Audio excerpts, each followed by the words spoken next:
Blog Talk Radio.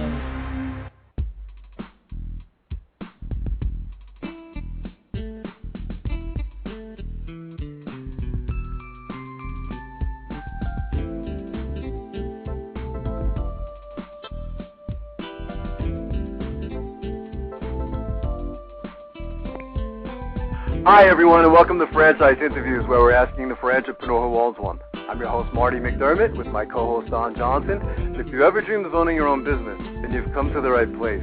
We have a great show today. We're meeting with Gina Lynn Smith, President of Franchise Services for Value Place Franchise Opportunity. Founded in 2002, Value Place is an economy extended stay lodging and short-term residential property brand that features remarkably affordable weekly rates, rigorous cleanliness standards, and secure temporary lodging with unparalleled commitment to the comfort, privacy, and peace of mind of each guest. And that's coming up in segment 2 of Franchise Interviews. Stick around because we got a great show.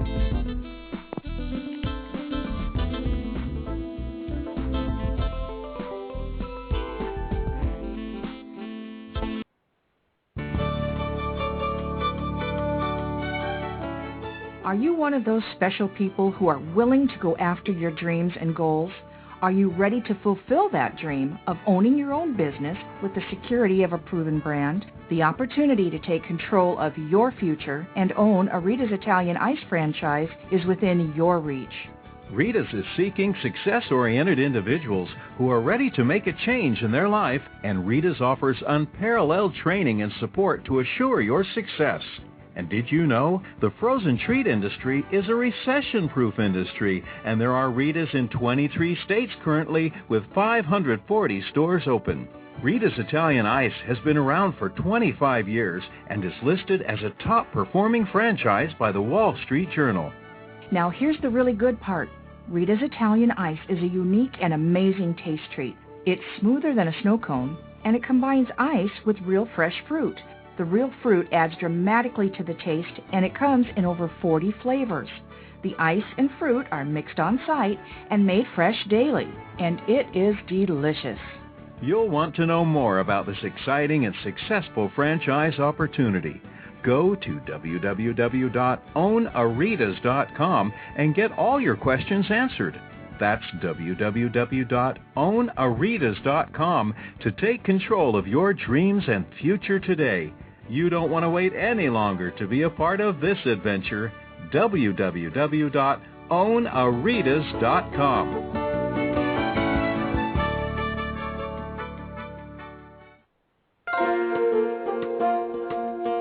Who's helping build America one small business at a time? Franchise Inc., a free consulting service. For years, Franchise Inc., a national company, has been helping people franchise their business concept and help folks like you own a franchise. With over 2,500 franchise systems out there, it can be awfully confusing. Don't take chances with your future. At Franchise Inc., we've done the homework for you. We can help match your interests and background with the franchise that's right for you. And we only work with proven franchise systems with a solid reputation and track record of success. The consultants at Franchise Inc. can help you with your short and long-term wealth strategy. Give us a call today and we'll send you free our best-selling book, Solving the Puzzle of Owning a Franchise. Remember, it's not just owning a franchise, but finding the right one for you. Call us at 800-961-0420 for a quick consultation to discuss what's important to you, your business, and your future. The service is free. The book is free. What do you have to lose? Find the business that's right for you. Call Franchise Inc. at 800-961-0420. That's Franchise Inc. at 800-961-0420.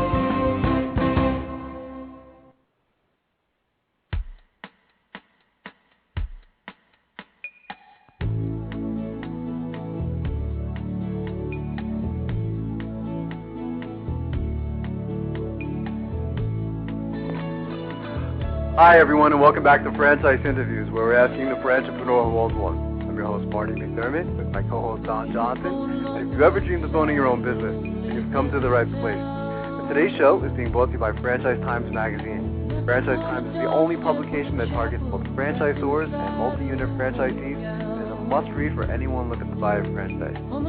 How you doing today, Don? Welcome back. I'm fine, Marty, this week. How about you? Good, hanging in. I guess, is it too early to say happy holidays, or probably next week would be more appropriate, I guess, right? No, we say it now. We do. Okay, once December starts? Yeah, I always think after Thanksgiving is when that's true. Kind of officially the holiday season comes in. Now the stores start advertising and promoting earlier, so it just kind of feels like it comes the holiday earlier. season. It does. It comes earlier every year, doesn't it? It's just right. Yeah. You know, all the commercials and everything like that. But but December's a fun month. We got some great shows scheduled as well.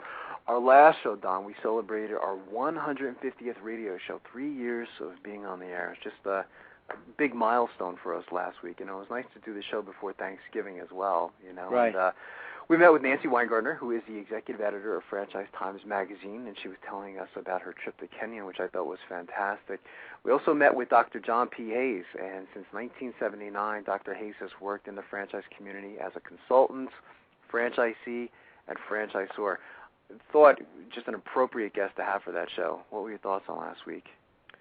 Yeah, well, first, it's always fun having Nancy on, and it's exciting hearing about what's coming up in the next issue. And, you know, we look forward to, in a few weeks, hearing what else is going on at Franchise Times. And, Dr. Hayes, you're right, just a perfect type of guest to come on with his background and his resume and all the stuff he's done and the people he knows. And, he just gave great advice. The whole hour went quickly. Yeah. We could have talked to him another 2 hours in all the different things we wanted to go over in franchising.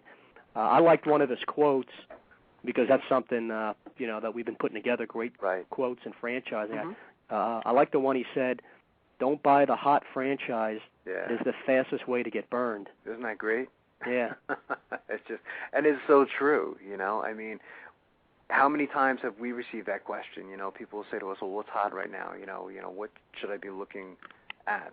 And, I mean, it was a very powerful quote, and that's definitely going to have to go into our great Quotes in Franchising podcast, because it's so true, I mean, there's dozens of examples of that, by the way. I think the one that he might have referenced, and this is going back to 2005 when I saw him speak for the first time, he was talking about the bagel industry, just how that was a hot industry at one time, and then it kind of like faded away a bit, it was just very fashionable to go into that type of franchise. And I think yogurt was another big one too. Yeah. At one time it was just everyone was looking to get into that, and so you have your ups and downs, your peaks and valleys, and he's very blunt too when he talks about franchising. He says he'll go as far as saying that franchising is not for everyone. In fact, it's probably not for most people, and here's the reason why: because you have to follow a system. He said franchisees are not entrepreneurs, and I think some people might get upset when they hear that. They're like, wait a minute, I'm taking a chance here. I'm putting up, $200,000, and you're telling me I'm not an entrepreneur, have the entrepreneurial spirit. I understand what he's saying, is the person who created the franchise is, as Michael Gerber would say, the true entrepreneur. You're following his system, you're following that recipe, and you're not reinventing the wheel, So he makes an excellent point when he says that. I think that someone does have some entrepreneurship in them because they're going out and finding the franchise. Sometimes people own multiple franchises. I think that person is, is an entrepreneur. Maybe not a true entrepreneur who's actually like the franchisor, startup. right? Yeah, right. He's not the guy who actually created the system, the business. the system. You know what I mean? You're just following the system. So I think there's different levels of entrepreneurship. It's always a great debate, I think, but And he also, Dr. Hayes, I think he wrote one of the first books in franchising, The Inside Story. I think he was one of the first to put together a book about the industry. Yeah, and that book is still floating around. It was interesting how he tells the story of how he actually got into it. I think it was more by accident. I don't think this was in his plan. If you asked him 30 years ago, he said, what do you think you'll be doing? Right. And he's a big believer in franchising, and he says, what, there's some good ones out there, and there's some not so good ones, so he's very blunt about that. He talked about his relationship with the DeBoer group, and you're right. I mean, we could have really had a 2-hour show. I mean, we couldn't even I guess I don't know if our listeners noticed or they pay attention, but we couldn't even go to commercial because he just was giving so much great information. That was the one instance where he said, you know what, no commercial break. He's saying something great, and let's sacrifice here and let our listeners hear what he has to say. So just incredible. So I'd love to have him back in 2010 again. And just finish the conversation because I think there's some more to be said. And again, if you ever want to see him speak, go to the IFA convention. I don't know if you ever saw him speak, Don, but I told you when I saw him speak in 2005, I said, oh my God, I said he's saying everything, that our listeners should be hearing, So and he does you had some 2 nice hours things to say about him, Right, 2 hours straight through, no break. I mean, he just goes right through, and no one leaves that room. They just listen to everything he has to say. He's just got great presentation skills as well. So there's a lot of Michael Gerber in him. Yeah, he really does. He's just so it's just a great way to celebrate, our third year anniversary. And before you know it, the fourth one will be here. I mean, it's just it feels like we're married. It kind of feels like we're married with all this anniversary talk. Well, it'll be 200 shows.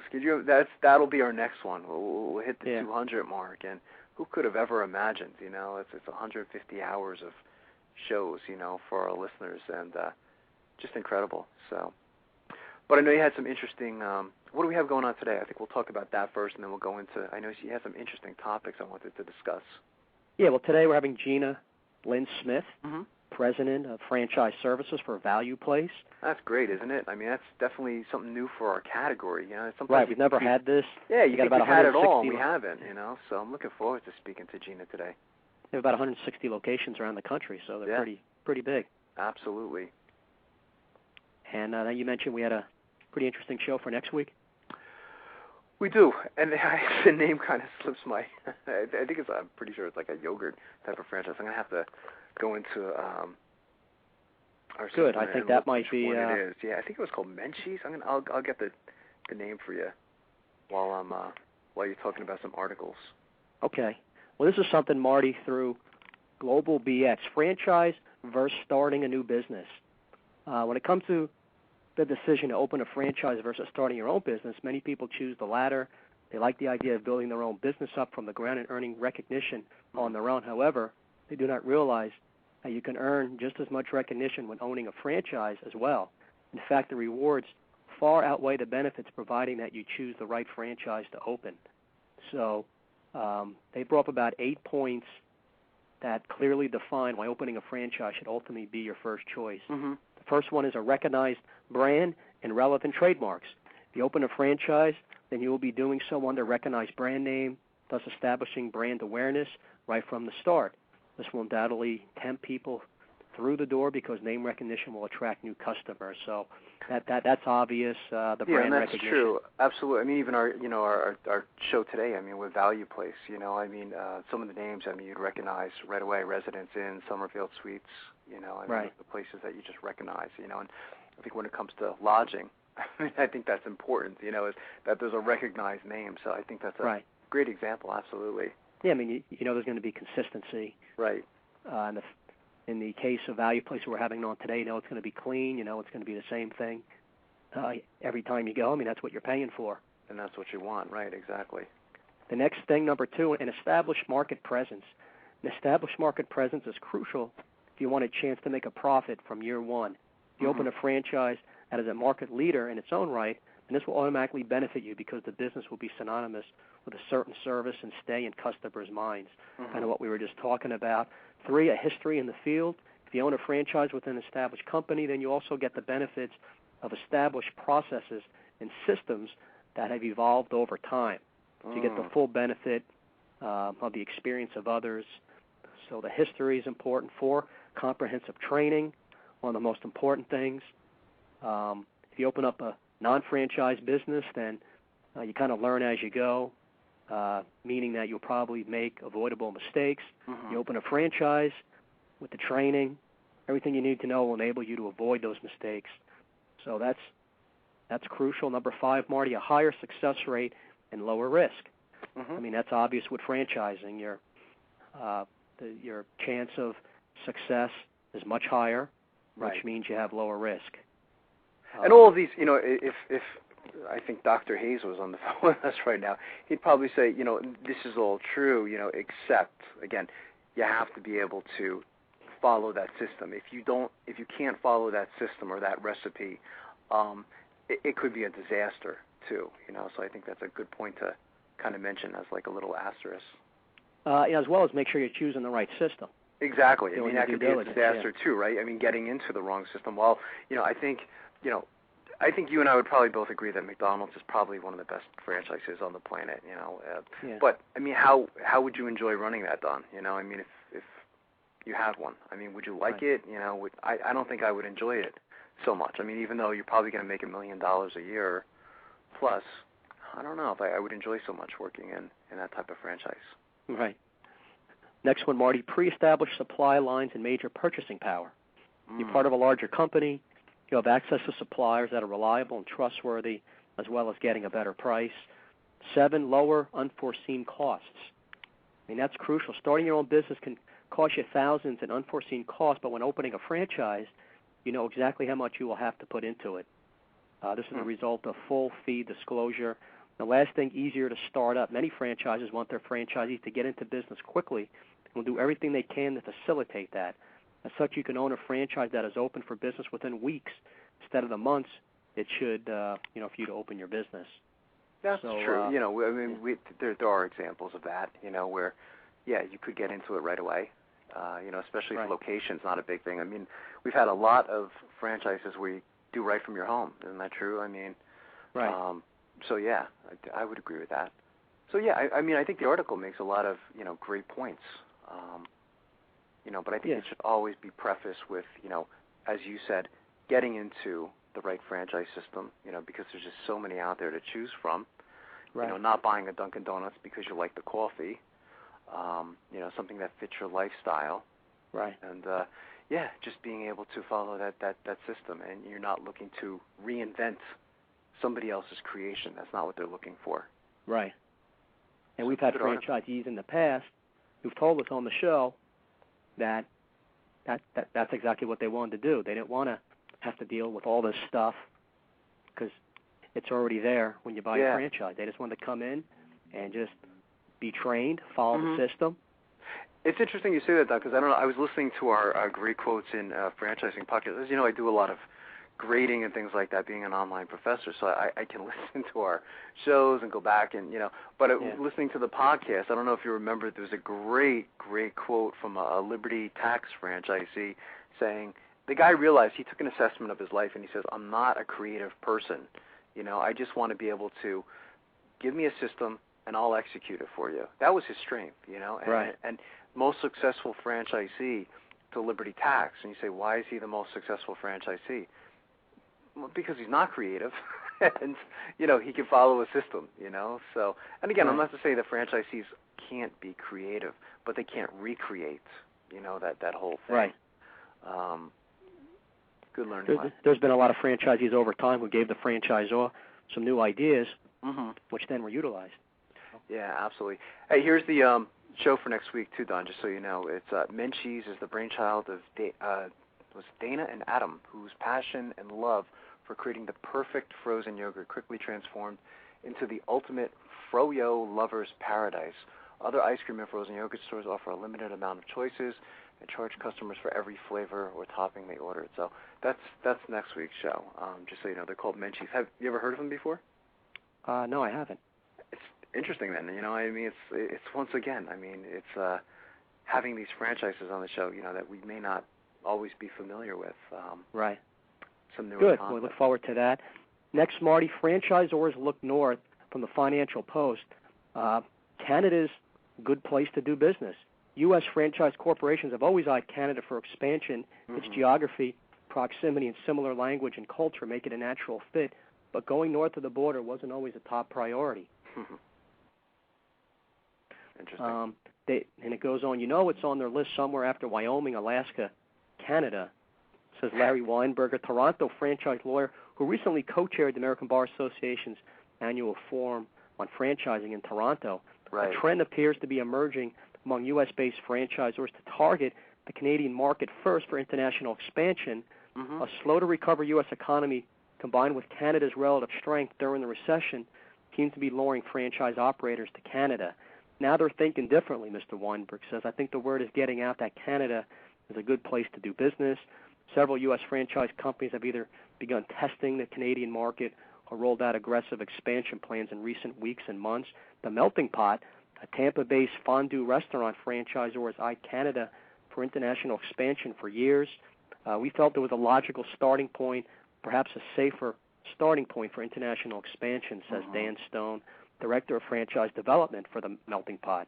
Right. Who we had on the show in the past, right? Did we ever have them on?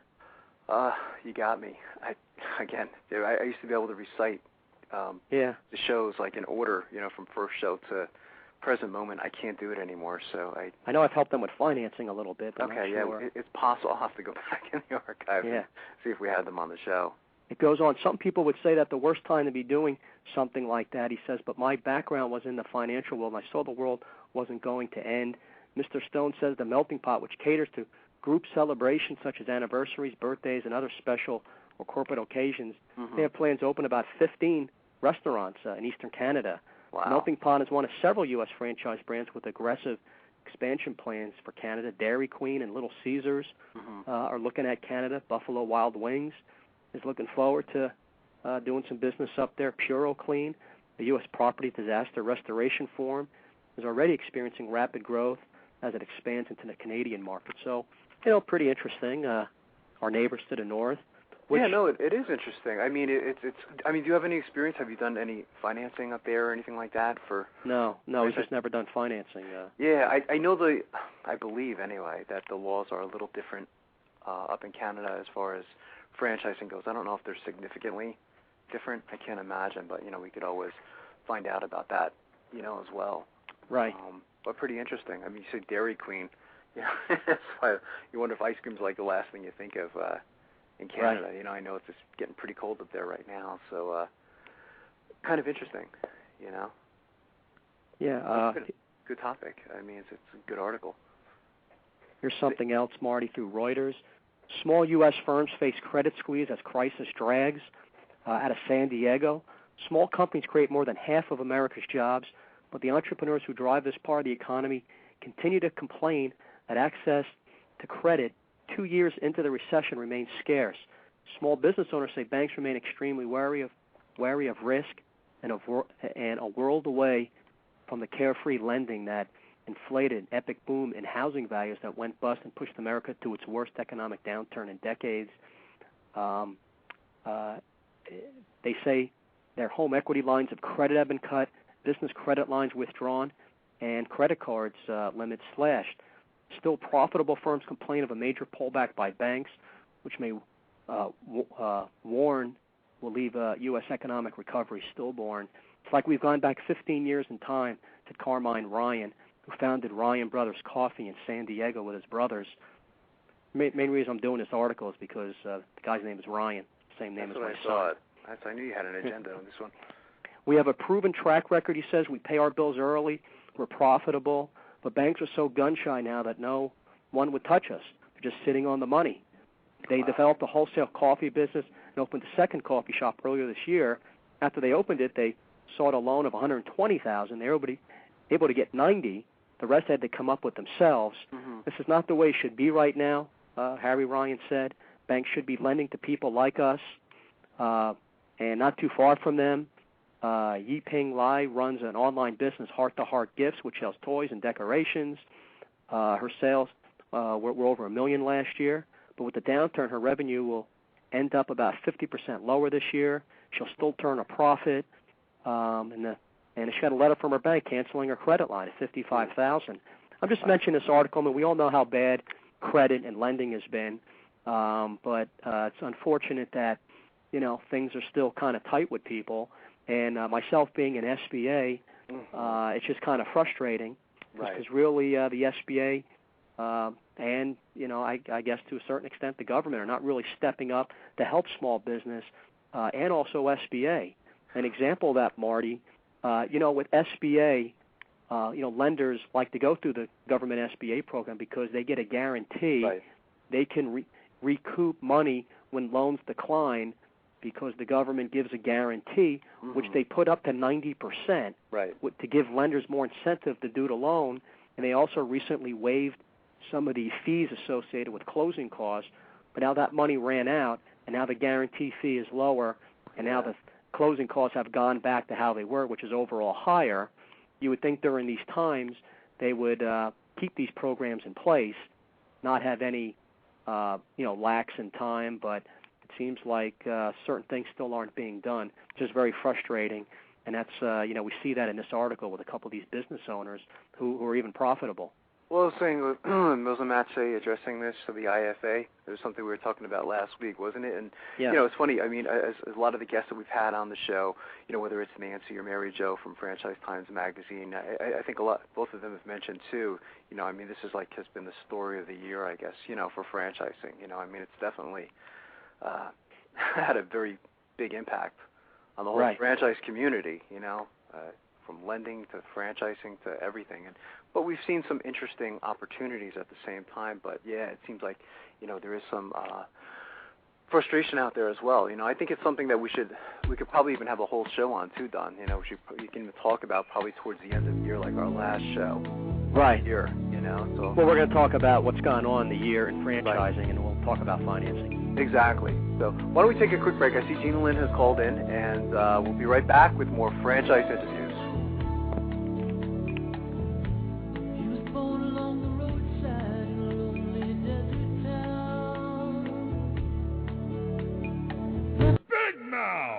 Okay, you've got my attention.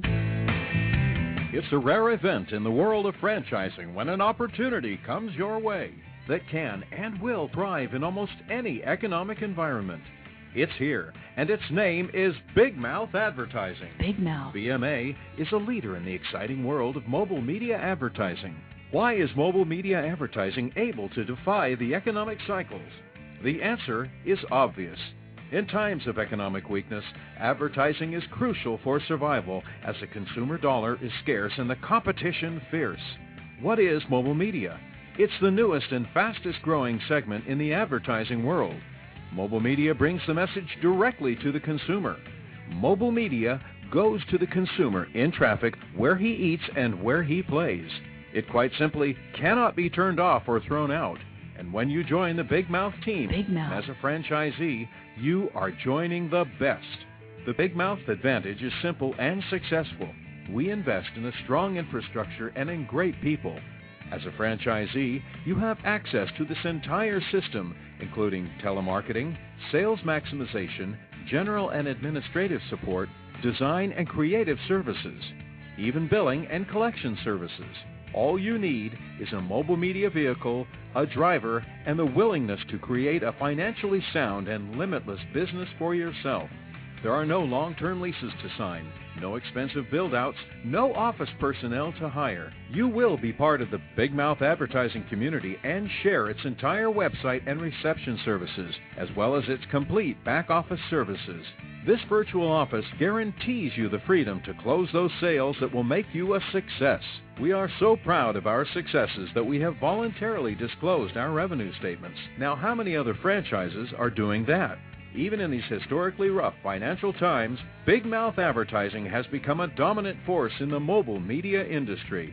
Join the Big Mouth team and take the first step toward financial freedom. Please call Ron at 888-98-GO-BIG. That's 888-98-GO-BIG. Big Mouth! Need a business loan? Talk to Diamond Financial Services, the experts in franchise financing nationwide. Whether you're looking to start a franchise, acquire an existing franchise, or expand your territory through opening new locations, Diamond Financial stands by your side start to finish. From pre-qualification to packaging and presenting your application to securing a financial commitment and through the loan closing process, Diamond Financial is there. While you're waiting, thousands of others are making their financial dreams come true. Don't wait any longer. Pre-qualify now by completing a confidential, no-obligation financial analysis. Let's face it, traditional banks just aren't in the business of financing small business.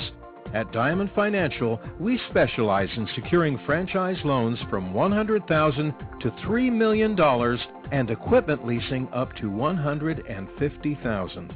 Let us help you get started. Go to www.franchisefunding.net or call 877-508-2274. That's franchisefunding.net, 877-508-2274.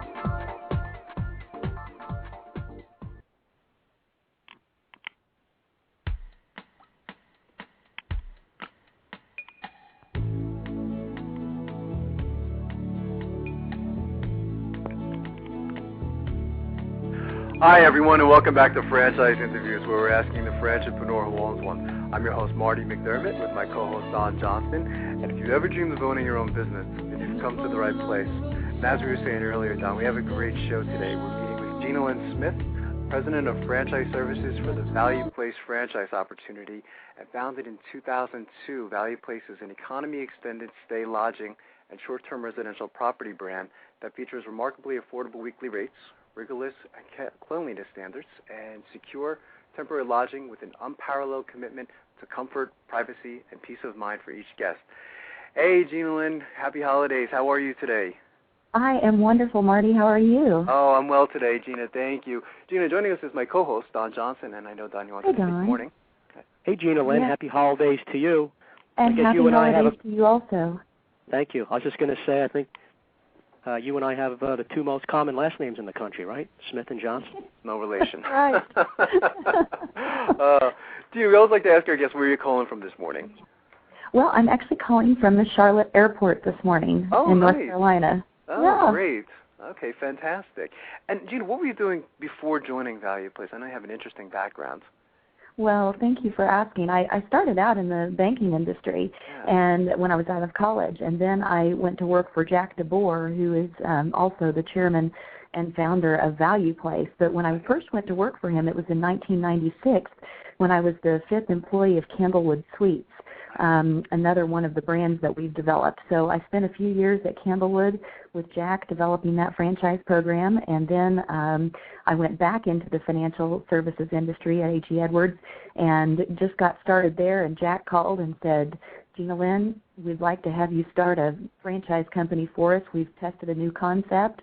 It's a new lodging concept, Value Place, and, I just couldn't resist the opportunity to go back and work with this team again. That's fantastic. Well, that's interesting. So maybe tell us a little bit about how that all started, maybe the history of Value Place. I would love to. Our chairman, Jack DeBoer, is credited with founding the extended stay segment of the hospitality industry. And he, in the 1970s, was the second largest apartment developer in the United States and really saw a need for people to be able to stay less than the term of a regular apartment lease, but longer than you could stay at traditional hotels and afford it. So he created Residence Inn. And about 15 years later, he sold that concept to Marriott. He then developed Summerfield Suites, which has subsequently been sold to Hyatt. And then Candlewood Suites was our next brand, and that's now with Intercontinental Hotel Group. And then Value Place was actually started on the back of a napkin on July 4th of 2002. And that quickly went to a sheet of legal paper where a legal pad paper where Jack sketched out what he thought that the revenues and expenses would be of this very revolutionary product for our industry. And would you believe that to this day it is within a few pennies of tying out from a financial standpoint from what he brainstormed back in 2002. That's incredible. I love those stories, the business plan on a napkin initially, and it just turns into this big thing. It's just a wonderful story.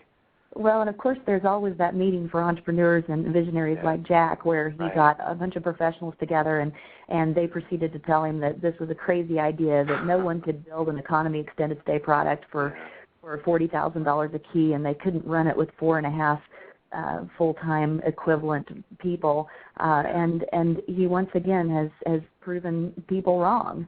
And we're always flying in the face of what everybody else is doing. Right now, hotels are busy bundling up services and offering you all of these extra amenities. And we unbundled it and said, let's keep it simple. And why don't you just pay for what you want and not pay for the rest of it? Yeah, so true. That was the thing that amazed me the most. When I researched you guys, is operating with as few as 4 to 4.5 full-time employees. I said, how the heck do they do that? It's just incredible. Lots of training. Yeah, absolutely.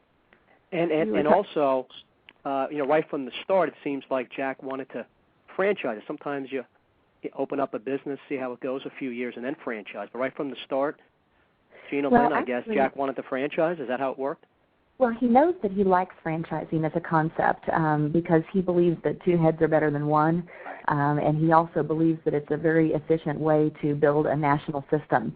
So he has a tendency toward wanting to franchise anyway. But what he does do is he opens a product first and sees how it goes, and then he brings in the franchising side. So, for example, the first property in Wichita, Kansas, opened in 2003, and he called me in the spring of 2004, and I started the franchising company later that year. So he did go ahead and test it and tweak it a little bit, and because we want to make sure that while we can never promise someone will be financially successful, we want to do everything we can to make sure that they are, because that makes a great franchise system. Absolutely. Right. Interesting. So when you describe the Value Place franchise system to a prospect or an investor, how do you do that? Well, I usually start out by talking about our background as a company because I was listening to your program before I joined you, and a lot of the things that you brought up about needing to have a proven track record and have experience not only in franchising but in the industry is very important to potential investors. So I usually start by talking about Jack being the founder of Extended Stay and talk about the brands that he's created that have been so successful with Residence Inn, Summerfield Suites, and Candlewood Suites, and then talk about how some of our core team is still the same as what it has been over the years. And then I usually move into talking about the consistency of the concept, that our properties are consistent, just like with our other brands. We stand out because of how clean and safe we are. So not only are we extraordinarily affordable, but we are crazy clean and super safe, and we take a lot of precautions to set ourselves apart that way in this business. A lot of times you can find low cost, or you can find clean and safe, but you can't marry the two together very often, and that's what we've done successfully. And that really leads to talking about the training programs and how we're able to do that, the support that we give as a franchisor to help you through the development process, and you've got to build these products from the ground up, and you need to do that the right way so that you don't invest too much money, you invest just the right amount to have a quality product.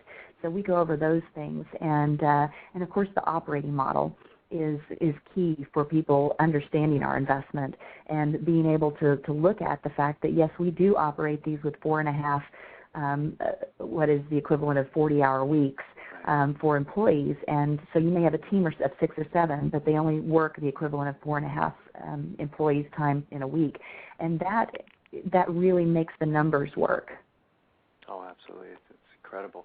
And as far as the franchisees go, Gina, what was their background? Like, what were they doing in their previous life before becoming a franchisee? This is the thing that has been the most remarkable to me in this franchise brand. At Candlewood Suites, our franchisees were, all but one were hotel owners. And so when I started out the marketing of Value Place, then I, of course, went back to that area I knew so well, which is hospitality. And what was interesting is that the very first franchisee, while he is a hotelier, he also is involved in self-storage. And when I was interviewing him to ask him about why he had chosen Value Place, he was very clear that the reason that it made sense to him was not because he was a hotelier. It was because he was involved in self-storage. And in the self-storage business, they generally use about 2 full-time employees. And so the model made a lot of sense. So we started talking to other hotel people who, are used to having for the same size property about 20 full-time employees, right. And they just didn't understand what we were doing. So we started targeting entrepreneurs in general, and we've ended up with a large portion of our franchisees coming from self-storage, another good segment coming from multifamily or apartments, and then another probably equally sizable group that literally come from all different backgrounds. You mentioned Liberty Tax. We have a former Liberty Tax franchisee who is a franchisee with us. We have a former senior marketing executive, a formal wear shop owner, auto dealers, bankers, which is interesting. They'll get our financial information to look at originating a loan, and then after they do the loan, then they'll call us and want to be a franchisee. Oh, absolutely, yeah. And that's always a good sign, too, Gina. When you have an accountant or a banker, they understand the whole financial system. They say, I want in. That's exactly right. So we've been very blessed in that regard. And what I love about that is that we have the most diverse group of franchisees that you could imagine. And that has paid major dividends to us as far as the ideas. Everybody's frame of reference is very different, which leads to some interesting conversations sometimes, but it's very healthy and a very good open dialogue with the franchisees. And now that we have 161 properties open from coast to coast as of yesterday, hoteliers are really taking notice of our concept, and now we have lots of hotel people who are calling and interested in the Value Place concept. Fantastic. And those diverse backgrounds, I think, really help too, Gina, with like sharing best practices. I guess when you guys have your meetings and things like that, it's just. Yeah. So I think that's fascinating. What role has technology played in your business? Has it played a big role or little role or? Well, it's interesting. We take kind of a moderate approach on technology. We don't want to be the industry innovators, but we also want to maximize the efficiencies that you can gain through using the right technology. So, for example, our property management system, hotel owners are always very surprised at how little our system costs. Well, it's because it's a system that's used in many, many other extended stay hotels, and so we didn't feel the need to create our own. However, when you look at web technology, we have done a lot of creation on our own because we have needed different technology than what existed out there, and we've made a significant investment in that and are getting ready, in fact, this month to roll out a new website that will make making reservations even easier, and we'll continue working on upgrades to that site as we go and into 2010. So also for training, this is a new area for us to really take to a greater degree or extent of technology. And it's just with as few employees as we have, it sure is great to know that we're going to be able to have consistent training that they can take online. That's amazing. Any numbers on the industry? Gina, this is a pretty big industry, isn't it? Oh, boy. Probably the most interesting statistics in our industry right now, in just lodging in general for hospitality or hotels, is that the industry has been having a really rough year. And it's not expected to be much better for next year. And in fact, numbers have been off to the tune of 30% in occupancy. Revenues have been down about as much, and so that's one of the ways that we have been very fortunate with our concept is that we are proving that this concept is, while not, I wouldn't call it recession-proof, we're finding that it's fairly depression or recession resistant. Because people have you seen things turning a little bit, Gina Lynn, as far as the economy recently, or as far as higher occupancy or the economy in general? We are in same-store sales outperforming our same time frame last year, and because the holidays are a big time for us to really watch that, because we tend to have a lot of move-outs right before Thanksgiving, and as you can imagine, the time between Thanksgiving and Christmas, people travel less. So we've been very fortunate that a lot of our people stay for a long time, and so they just keep their rooms. But in comparing year over year, we are up a few points over last year, which is very encouraging. That's fantastic. My family was an investor in a Residence Inn over 20 years ago. Really? Yeah, down in South Jersey, and my father really was sold on the suite type concept. which is interesting. Yeah. Did he work with Jack at all? Yeah, I'm not sure. I'm going to ask my father after the show if if he knew Jack or had heard of the name. It's pretty interesting. And my family is also in the hospitality business. We've owned a motel here in Central Jersey along the shore for many years. Okay. So maybe one day I'll just rip the whole building down and put up a value place. Well, there you go. That sounds great. We would love to have you in our family, so that'd be good. And the closest we have something to you is the one that opened yesterday in Gainesville, Virginia. So that's we still have a ways to go. Right. Okay. Well, good. Maybe one day I can be the trendsetter here in New Jersey. There you go. Lynn, we have to take a quick break. Are you able to stick around for another segment? You bet. That's fantastic. We'll be right back with more franchise interviews.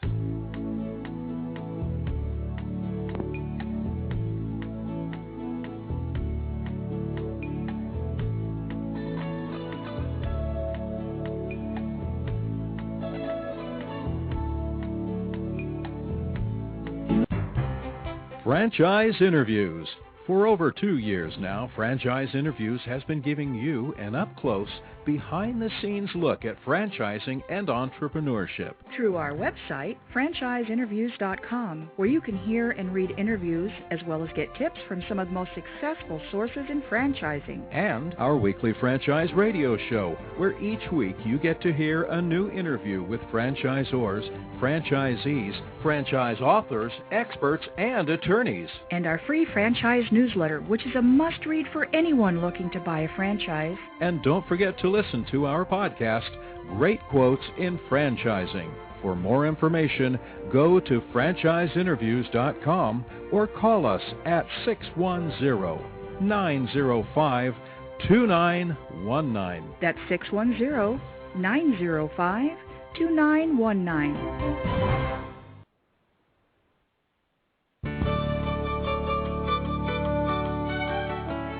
Are you one of those special people who are willing to go after your dreams and goals? Are you ready to fulfill that dream of owning your own business with the security of a proven brand? The opportunity to take control of your future and own a Rita's Italian Ice franchise is within your reach. Rita's is seeking success-oriented individuals who are ready to make a change in their life, and Rita's offers unparalleled training and support to assure your success. And did you know the frozen treat industry is a recession-proof industry, and there are Rita's in 23 states currently with 540 stores open. Rita's Italian Ice has been around for 25 years and is listed as a top-performing franchise by the Wall Street Journal. Now here's the really good part. Rita's Italian Ice is a unique and amazing taste treat. It's smoother than a snow cone, and it combines ice with real fresh fruit. The real fruit adds dramatically to the taste, and it comes in over 40 flavors. The ice and fruit are mixed on site and made fresh daily, and it is delicious. You'll want to know more about this exciting and successful franchise opportunity.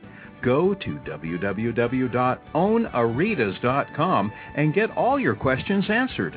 That's www.ownaritas.com to take control of your dreams and future today. You don't want to wait any longer to be a part of this adventure. www.ownaritas.com.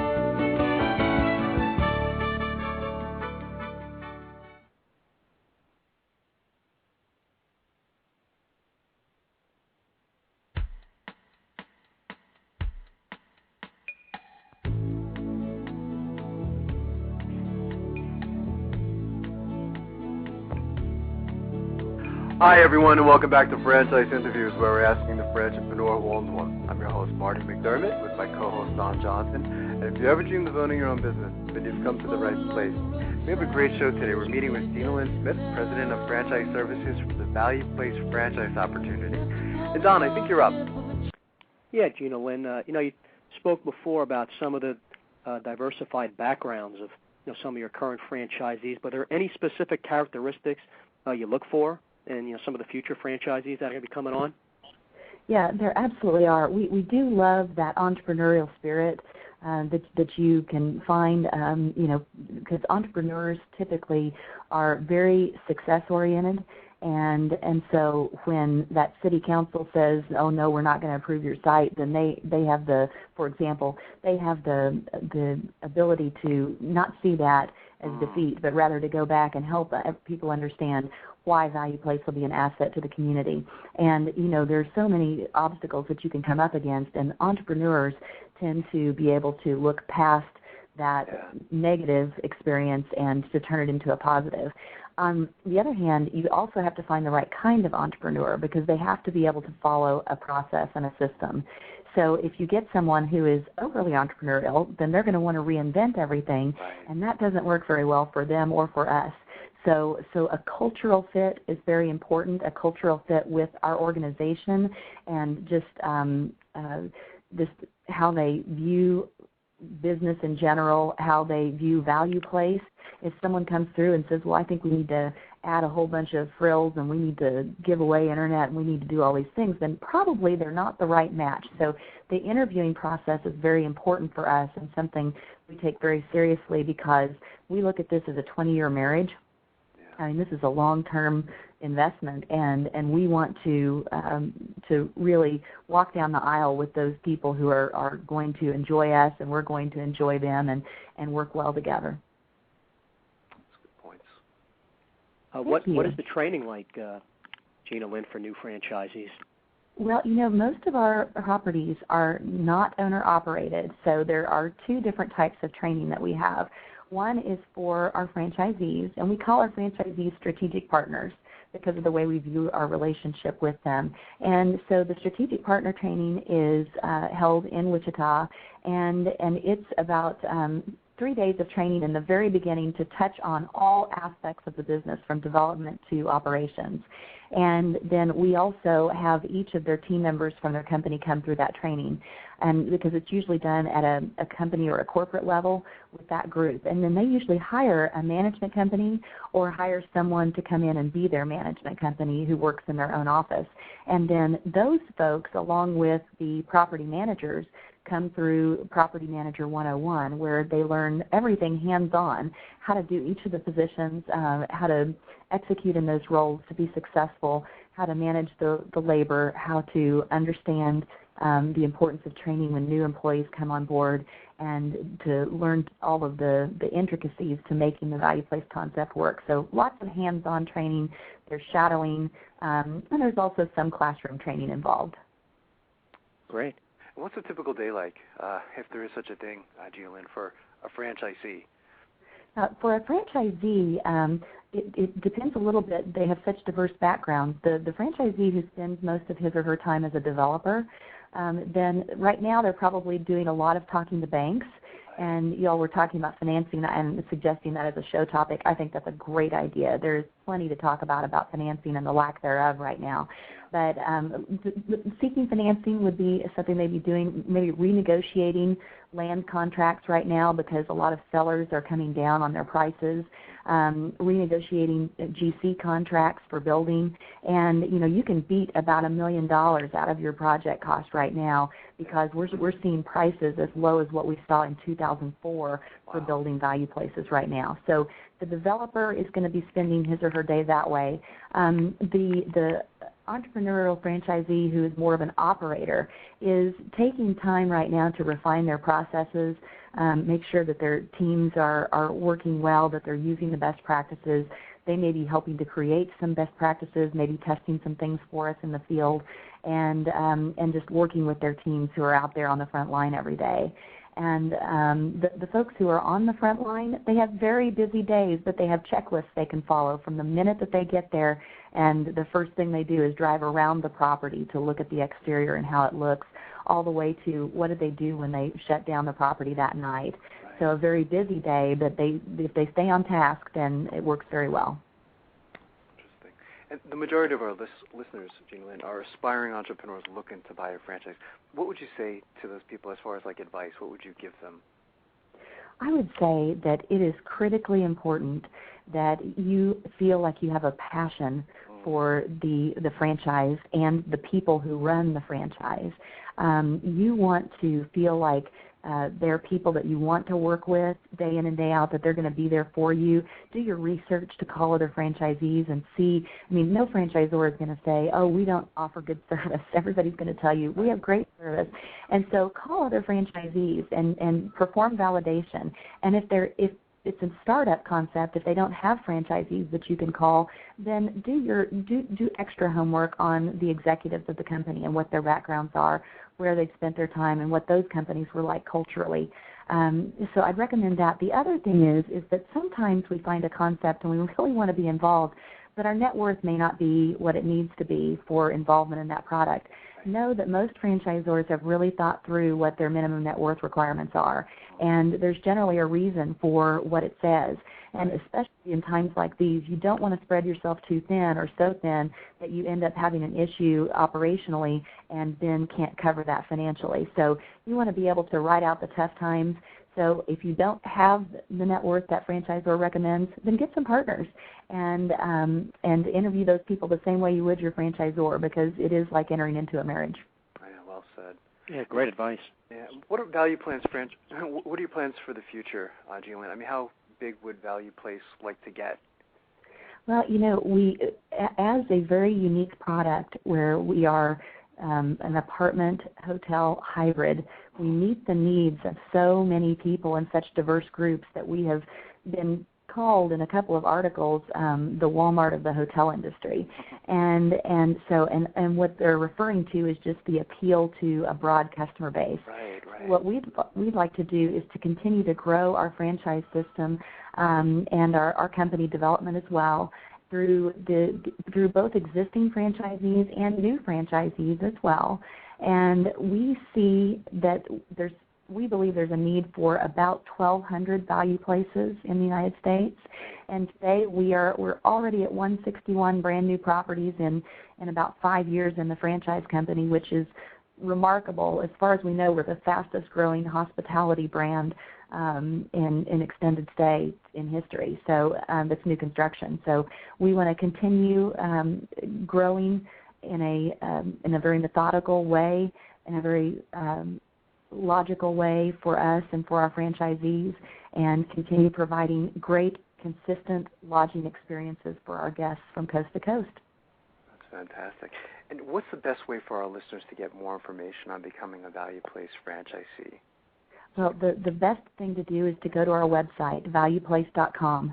And if you go today, make sure you go later this month, too, and see the new website. It's going to be very exciting. But valueplace.com, or they can call directly to our franchise development, where the person who heads that is also named Gina.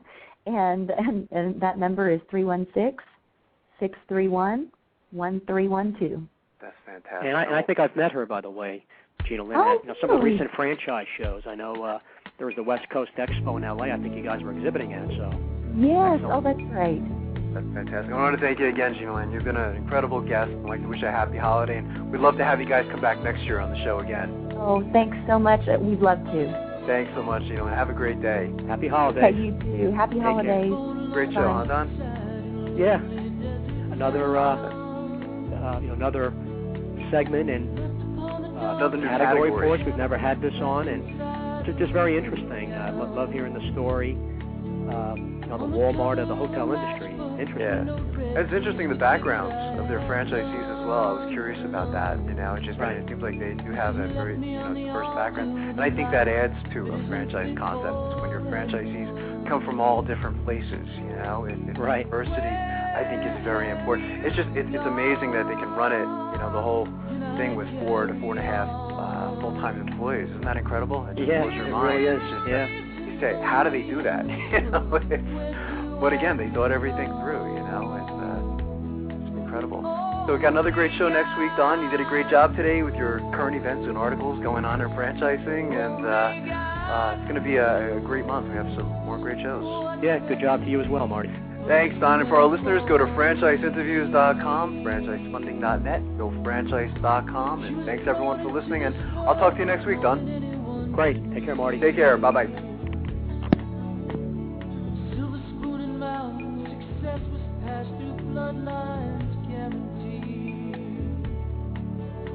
But all the riches in this life without love.